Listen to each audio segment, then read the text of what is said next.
universe of Gravedigger is known for being harsh but interesting in a lot of aspects, but I find that most people are lost about pretty much everything that isn't spoon-fed to you right in the beginning.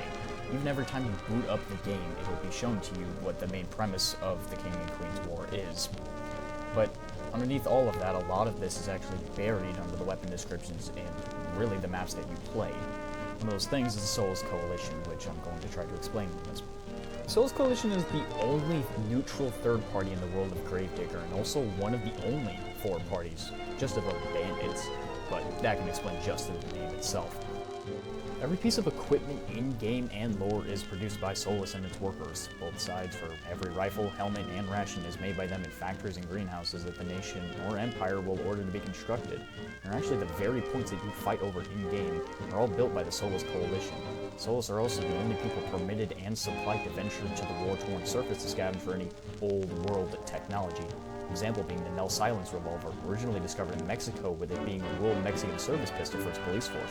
Solace is comprised of anyone who isn't willing to fight in the war, from drafted civilians to deserters of both sides. These people make up the body of Solace and its workers.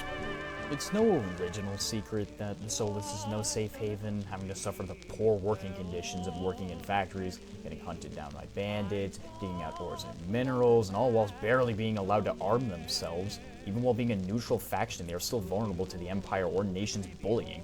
Most notable example is being when a group of nation Jaegers discovered the Lee Enfield Mark III, better known as the Jesse in-game. After they found these rifles, they ordered the workers to produce more of them. Afterwards, the same workers were then filed missing, likely executed by the Jaegers, to keep anyone but them from knowing how to create this rifle and risk the Empire getting their hands on it. The 500 kill skin for the Jesse is a reference to this moment. Even with being excused from fighting from wars in the awful conditions, the most interesting part of Solace is the fact that they are a neutral nation in the first place. It's the simple reason that both sides need the Coalition and its workers.